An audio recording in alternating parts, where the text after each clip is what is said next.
Assalamualaikum warahmatullahi wabarakatuh. Waalaikumsalam warahmatullahi wabarakatuh. Om Swastiastu, Namo Buddhaya, salam kebajikan, salam sejahtera untuk kita semua. Rahayu, Sampurasun, Rampes. Oke, selamat sore Teh Rika, Fahmi dan Ai.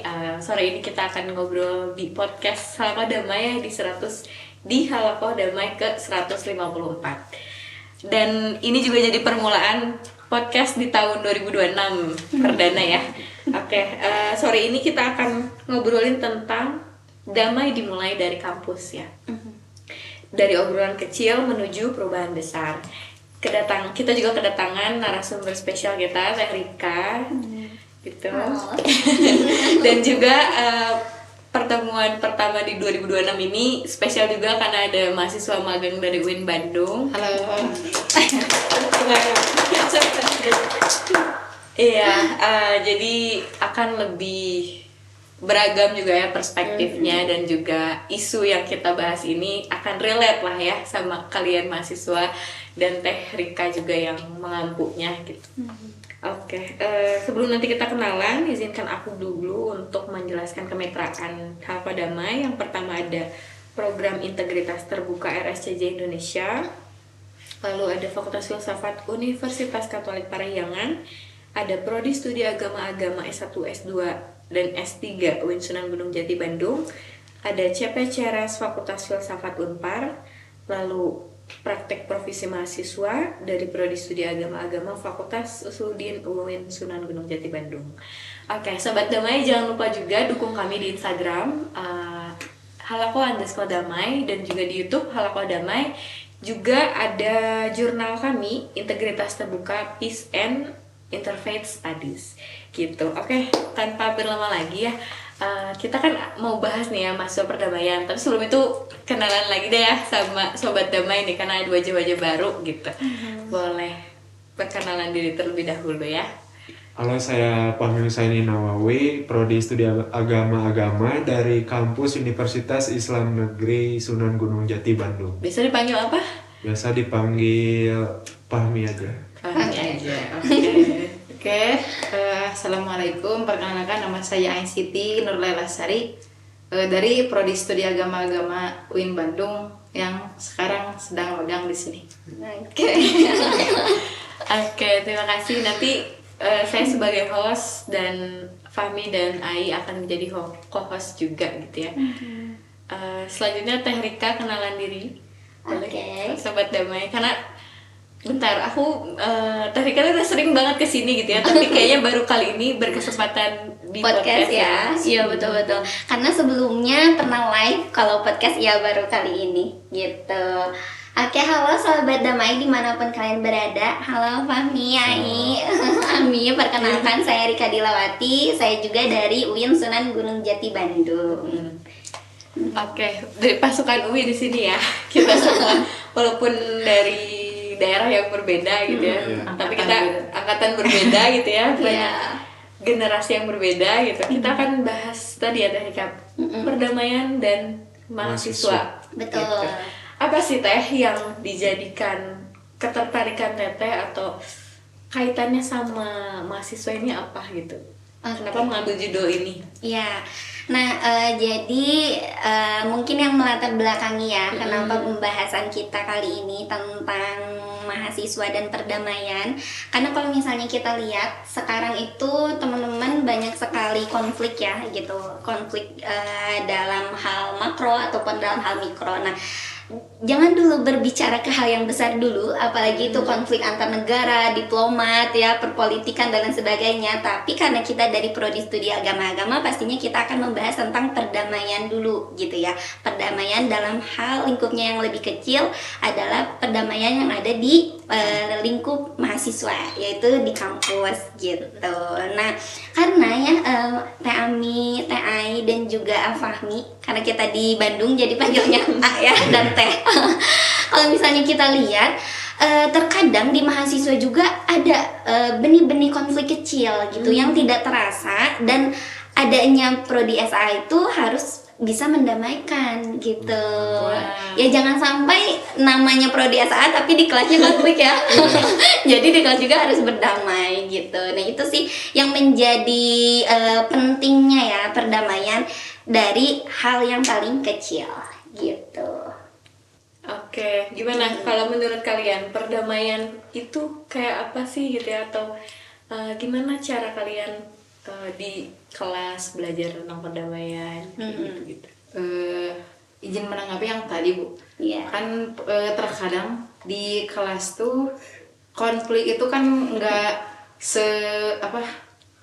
nggak kerasa.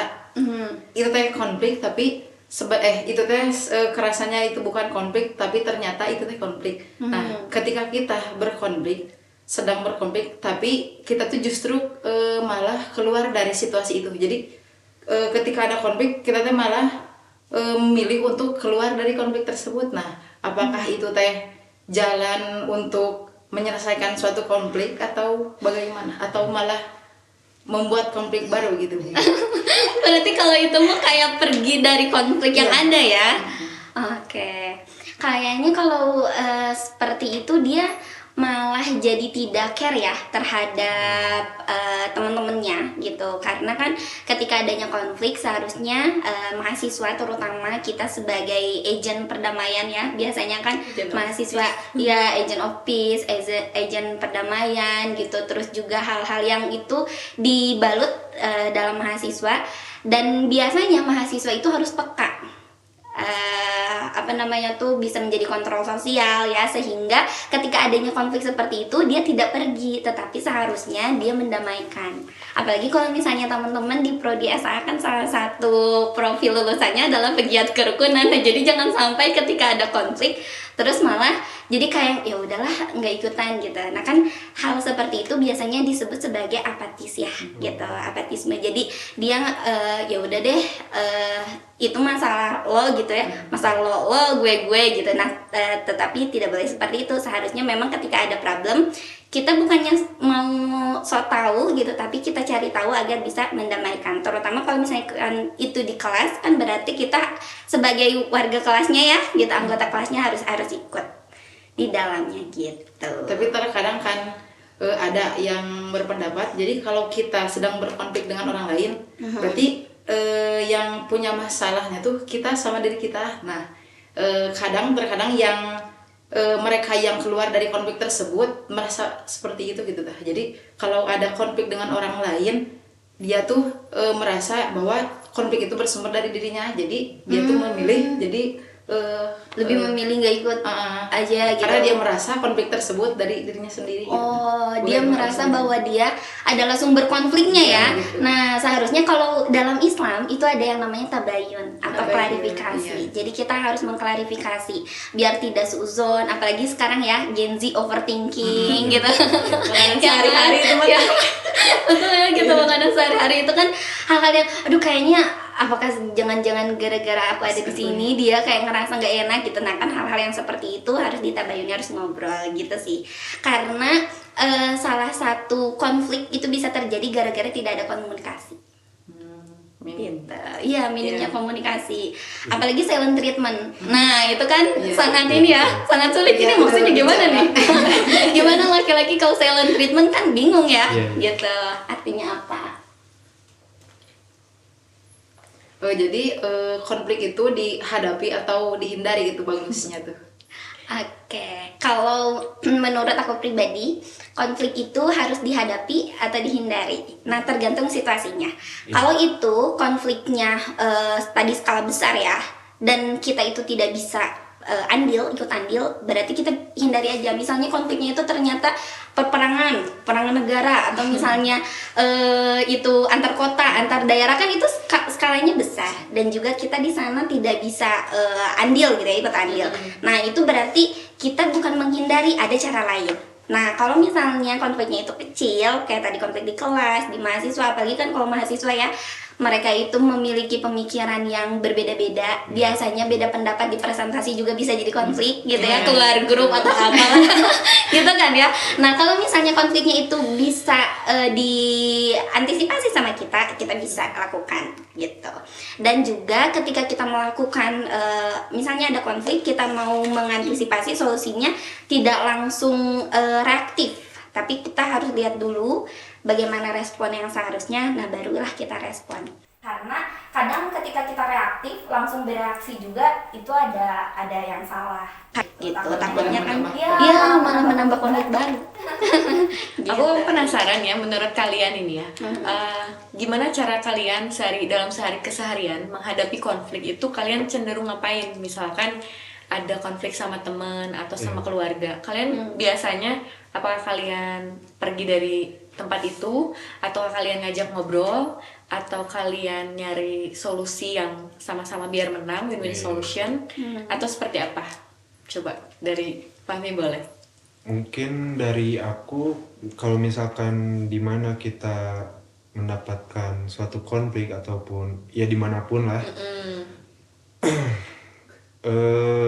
mungkin kalau dari POV aku ya, memilih untuk dengan cara selesain dengan kepala dingin. Didiemin dulu.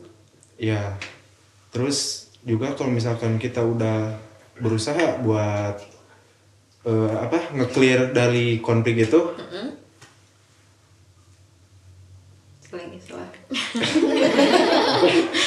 ya buat kita udah pengen berusaha buat nge-clear dari konflik itu, nyelesain masalah. Kita sebagai ini berusaha dulu buat nyelesain masalah. Kalau misalkan seenggaknya dan tidak bisa, mungkin bisa mengajak berkomunikasi ke orang lain gitu. Ngajak orang lain, pihak ketiga gitu ya. Pihak ketiga gitu. Mungkin gak jauh dari jawaban Fahmi. Jadi sedikit cerita. Dulu tuh pernah ikut volunteer. Nah kebetulan di volunteer itu teh ada kesalahpahaman antara aku sama teteh-teteh yang satu ini. Nah dari situ aku teh memilih untuk menghindari, soalnya aku teh pernah ketika ada konflik terus meminta maaf langsung. Jadi seakan-akan saya yang paling salah gitu. Jadi dari situ aku teh ya udah, kalau ada konflik ya tinggalin aja gitu. Tapi setelah ikut volunteer tersebut diajak ketemuan sama satu orang yang menjadi perantara. Intinya kamu kenapa, terus itu juga ditanya intinya gimana gitu konfliknya. Nah terakhir pas udah acara volunteer kita tuh disatuin. Jadi dengan si teteh itu jadi 3 orang perantara, teteh yang berkonflik sama saya. Terus saya ya di situ intinya dikasih tahu kalau ada konflik harus saling islah. Jadi ketika suatu konflik tidak diselesaikan, bisa jadi kita tuh berada di lingkaran setan yang dimana ketika ketemu ya udah yang dirasa tuh itu gitu pokoknya jadi jelek gitu Jadi kalau kita belum bisa mengislahkannya langsung dengan orang tersebut, mengislahkan teh apa? Islahkan teh mengikhlaskan, meluruskan, jadi ikut bawa orang ketiga gitu sebagai perantara gitu. Karena kan suka malu, suka bisa disebut kamu yang paling salah, jadi kamu yang minta maaf. Ada perantara ya, pihak ketiga gitu. Berarti cenderung mengambil jarak dulu gitu ya dalam adanya masalah itu gitu ya. Betul, apalagi kan kalau misalnya yang tadi diceritakan gitu ya, contoh kasusnya adalah biasanya permasalahannya lebih ke ini ya, lebih ke mental gitu ya, lebih ke psikis gitu, psikologisnya. Jadi kalau hal yang seperti itu harus dilihat dulu kitanya siap nggak. Kadang kan kalau misalnya tadi ya ada pihak ketiga kan biar bisa menetralisir gitu. Kalau misalnya dua-duanya takutnya tidak terjadi perdamaian. Iya, sulit sih. Betul. Apa yang ego bener.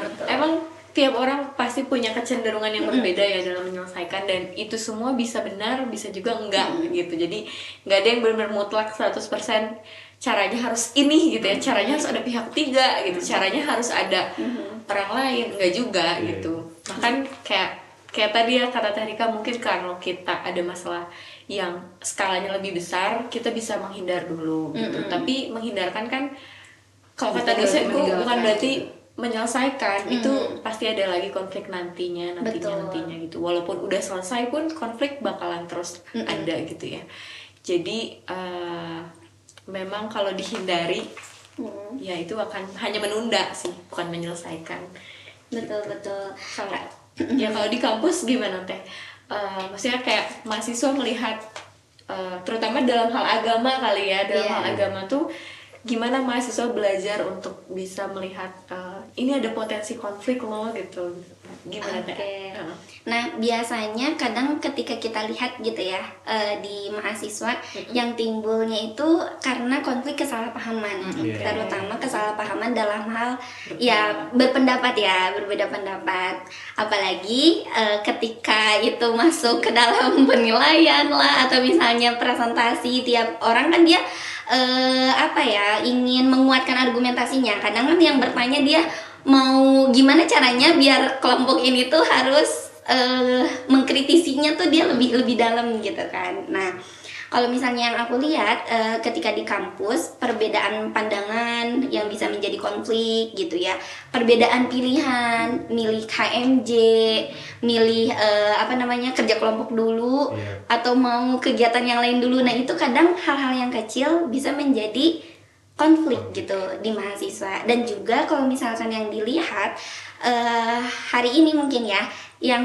banyak dibahas itu konflik yang berkaitan dengan itu tadi, mental, pertemanan gitu ya, circle. Nah itu yang biasanya seringkali dibesarkan sama siswa gitu sih.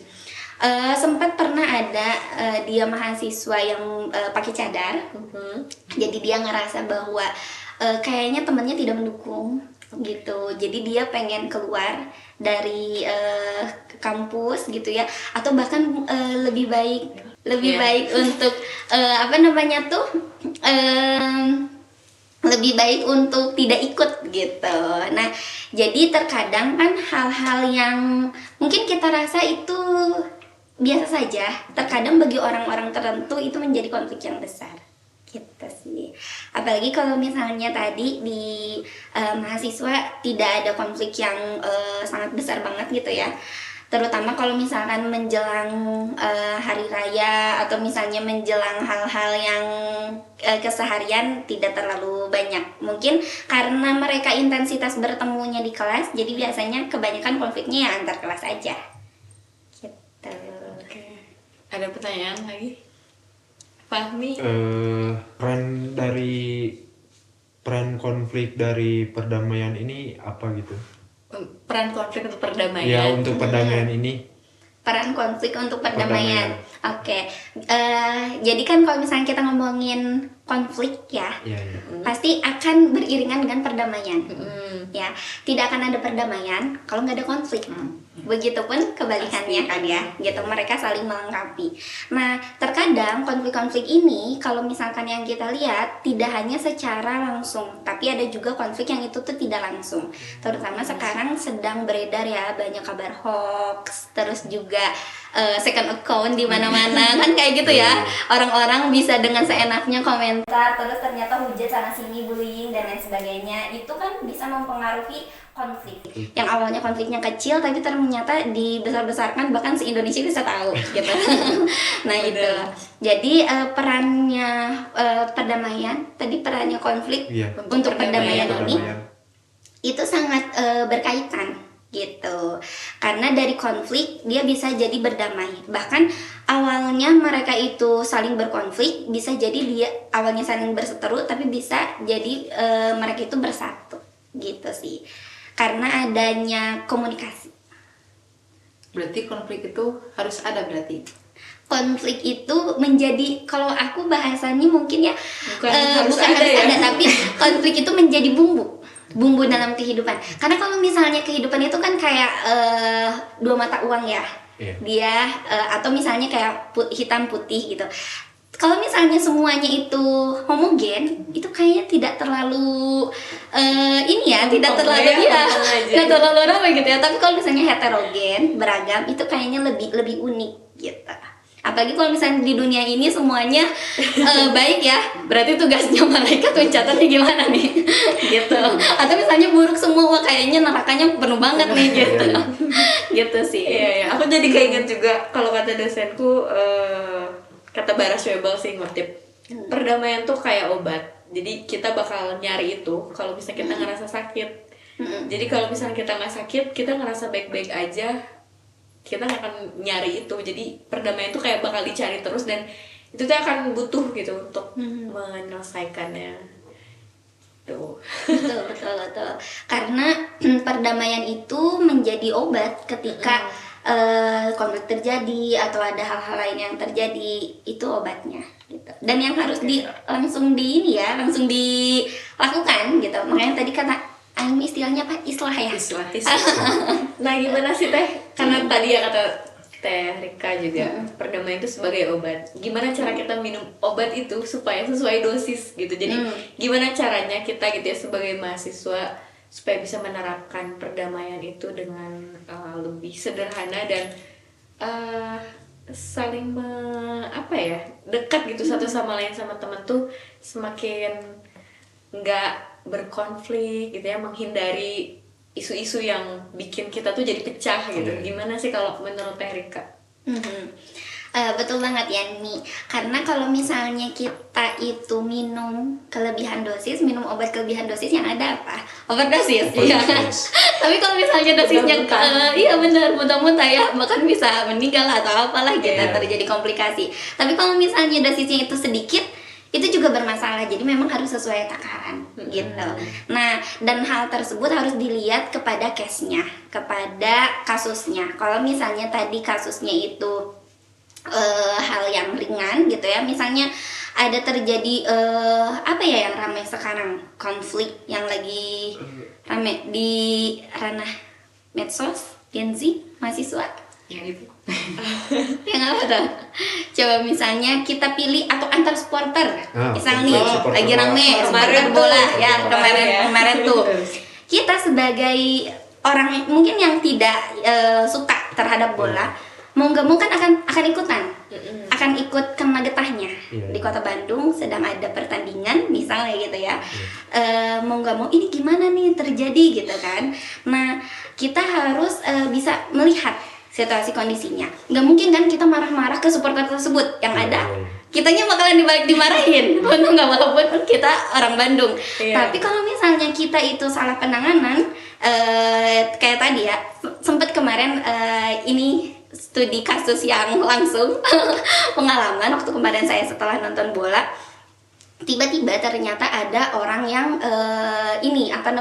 dia kayaknya euforianya terlalu berlebihan, jadi dia tuh ngestopin motor kita gitu ya, terus dia ngajakin goyang di tengah jalan, di jalan raya, lagi maju gitu. Iya, lagi maju di stop gitu ya. Nah, kan yang menjadi problemnya, karena kalau misalnya kita perempuan gitu ya, kita kan shock kaget, betul nggak? Aduh ini gimana? Apalagi dengan mata yang merah gitu ya, terus juga ya euforia lah mungkinnya, sempoyongan dan lain sebagainya. Kita kan takut. Nah, tapi kalau misalnya kita itu langsung nggak boleh gitu ya, kita akan dimarahin kan. Tapi kalau misalnya ini kita ya udah kita ikutin dulu maunya gimana, apakah dia itu membahayakan. Tapi kalau misalkan dia tidak membahayakan, kita bisa ikuti arus dia sedikit, setelah itu kita pergi, meninggalkan tetapi tidak ikut campur ke dalam konflik tersebut gitu. Karena terkadang ketika kita ikut campur nih ke dalam konflik yang terlalu ramai, apalagi kalau sekarang ya semua orang bebas berkomentar. Ketika ada yang lagi ramai di media sosial, ikutan nih komen pakai second account karena kan gak kelihatan gitu ya. Ketika komentar ikutan komen gitu, terus tiba-tiba kan kalau misalnya kita komentar, nanti dia suka ada yang repost ya, ngebantuin komentar lagi. Nah, yang ada nanti konfliknya malah semakin ramai gitu. Nah, bisa jadi ketika kalau misalkan ada hal-hal yang seperti itu, kita harus membawa opini yang lebih netral gitu. Kadang misalnya ada bahasan tentang A yang lagi rame gitu, ternyata bahasan itu bahasan yang kurang bagus, kita bisa di counter opininya gitu dengan bahasan yang bagus, terutama misalkan menjelang kan pemilihan ya, menjelang misalnya kedatangan siapa gitu ya, apalagi yang berbau agama, kadang itu membahas tentang toleransi, tapi ada yang pro dan ada yang kontra. Nah, sebagai mahasiswa ya, terutama mahasiswa SAA, kita harus memiliki pemahaman yang berprinsip gitu ya, netral juga gitu, dan melihat konteksnya seperti apa, itu bisa kita counter gitu kan. Kayak berita hoax, berita yang negatif itu bisa kita bantu dengan pengecekan gitu ya, dan juga pemberitaan yang benar gitu. Karena di bagian media sosial sekarang kan siapapun bisa bebas bebas berpendapat, ya, bebas berpendapat, bebas berkomentar gitu. Terkait tadi kan zaman sekarang di era modern, terlebih kan ada media sosial, kan tadi udah disebutkan bahwa kita tuh siapa aja bisa bebas berkomentar, terlebih kan kalau punya 2 akun atau lebih. Nah, tadi kan sudah disinggung juga, jadi kita tuh harus pandai-pandai memilih atau menyaring kayak gitu. Nah, tapi buat mereka yang sedikit-sedikit ikut panas, sedikit-sedikit ikut panas, nah bagaimana kita cara menyikapinya gitu, konflik tersebut. Nah, cara menyikapinya itu harus ada yang mengingatkan.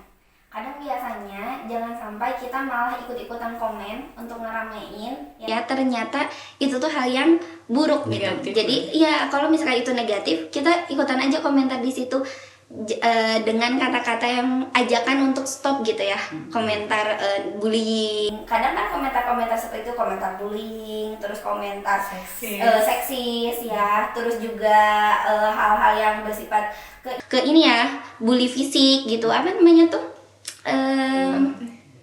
body shaming gitu. Nah kan gitu, ih kamu ininya apa gitu kan, biasanya suka kayak gitu ya.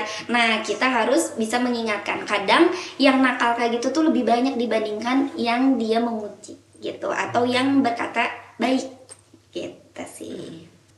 Tapi terkadang jadi mereka yang mengomentari atau tadi bullying di dalam komentar, kadang tuh mereka itu juga korban. Jadi sebelumnya juga mereka tuh pernah begitu. Betul banget, Ani.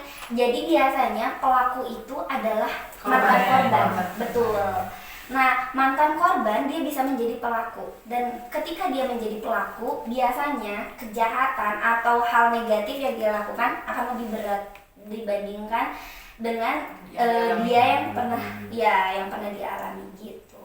Nah, itu aku jadi ingat ya, kalau fase itu tuh adalah fase kita tuh merasa jadi korban.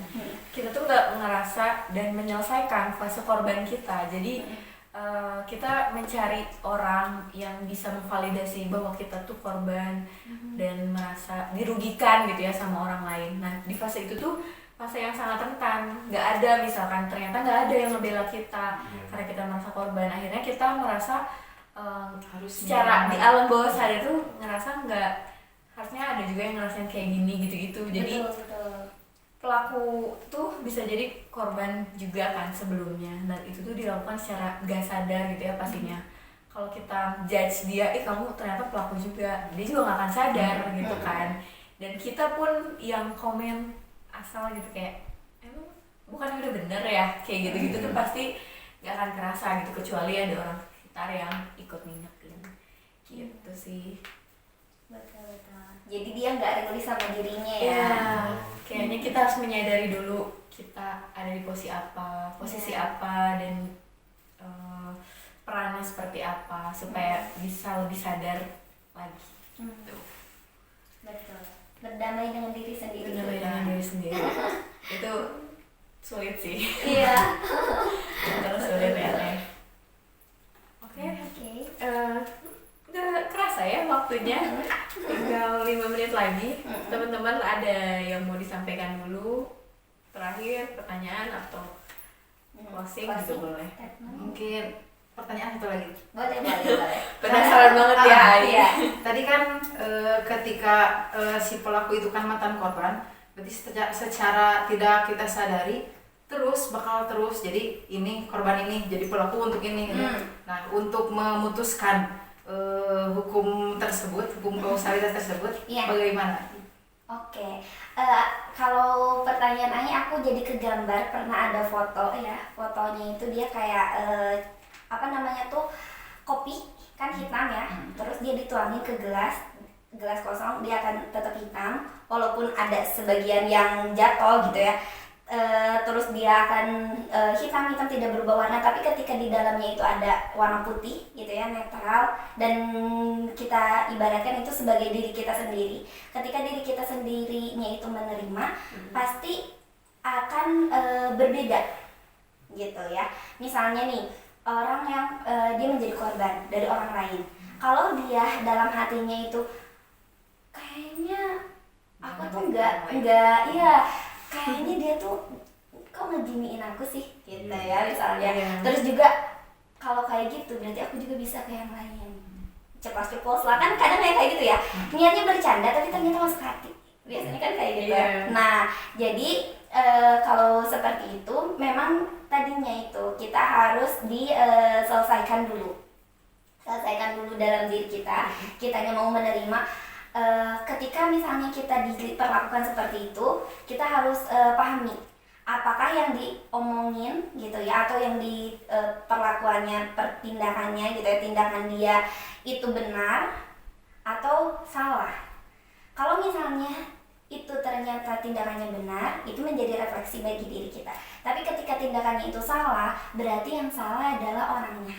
Karena kadang dia itu tidak rilis dengan dirinya, dia itu tidak tidak berdamai dengan dirinya. Dia punya masalah keluarga lah, masalah dengan anaknya, masalah dengan istrinya, dengan siapapun itu, tapi dia itu melampiaskan kepada orang lain. Jadi kemana-mana gitu. Nah itu yang paling khawatir ya, orang yang seperti itu, karena dia tidak menemukan damai dalam dirinya sendiri, dia jadi seenaknya kepada orang lain gitu. Dan banyak. Nah makanya problematika mahasiswa sekarang adalah masalah mental health gitu.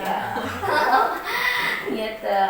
Dibandingkan perdamaian tadi ya, skala besar, lebih ke damai secara pribadi. Karena kan ada masalahnya tuh broken home gitu ya, terus juga masalah konflik dengan pacar misalnya, kan itu bisa jadi ya gitu ya. Terus juga konflik dengan teman gitu. Nah konflik-konflik yang kecil ternyata itu bisa mempengaruhi pikiran gitu. Kalau dari pertanyaan aku, apa yang kakak tadi omongin tentang mahasiswa dan perdamaian, nah kan mahasiswa ini termasuk agent of change ya. Begitu juga ada agent of peace, yaitu agen perdamaian. Nah, kenapa bisa disebut agen perdamaian gitu? Oke, nah kalau misalnya berbicara ke kenapa ya bisa disebut sebagai agen perdamaian. Kalau agent of change kan dia bisa merubah ya. Kenapa mahasiswa bisa menjadi agen perubahan? Karena dia punya pola pikir yang berbeda. Kan kalau misalkan di dalam Islam mungkin kita manusia itu ada saksiyah ya. Saksiyah itu ada secara pikir, pola pikir gitu, ada juga pola sikap. Nah, pola pikirnya itu berubah karena namanya bukan siswa lagi, tapi mahasiswa. Gitu. Level pemikirannya udah tinggi, udah high class nih. udah premium ya, udah pro gitu. Nah, dan juga ketika dia bisa merubah, dia bisa mendamaikan, bisa merubah sesuatu hal yang buruk jadi baik gitu ya. Ketika konflik dia tahu solusinya apa, dan itulah yang terjadi di mahasiswa karena dia memiliki pola pikir dan juga kebebasan berekspresi ya gitu. Apalagi di dunia kampus, di dunia akademisi, biasanya di lingkungan Civitas Akademika itu kita bisa berargumen. apapun boleh gitu ya, mau haters mau lovers juga boleh asalkan argumentasi yang kita berikan itu sesuai dengan konteksnya gitu Mi. Oke, terakhir kali ya Teh, boleh sekalian closing statement ya, karena waktunya udah mau habis banget nih ya. Iya. Boleh Teteh sekalian closing statement. Oke. Untuk sobat damai dimanapun berada, menjadi agent perdamaian itu tidaklah susah atau tapi itu adalah kemauan dalam diri kita sendiri. Tergantung apakah kitanya mau ataukah tidak. Karena kejahatan itu ada bukan karena banyaknya orang yang jahat, tapi adalah diamnya orang yang baik. Gitu sih. Masya Allah. Oke, sangat bermakna ya sebagai kita agent of peace dan juga mahasiswa yang terus belajar dalam perdamaian dan juga studi agama, hal-hal baru gitu ya. Aku menangkap satu hal juga gitu ya, kita harus bisa berdamai dulu dalam diri sendiri sebelum kita menjadi agent itu sendiri gitu. Betul. Karena tadi ya kita baiknya orang diem ya, itu lebih berbahaya daripada bergeraknya orang yang jahat. Yang lagi di lain kesempatan. Selamat melanjutkan aktivitas. Terima kasih banyak kalau ada sobat damai yang support kami. Akhir kata, assalamualaikum warahmatullahi wabarakatuh. Waalaikumsalam.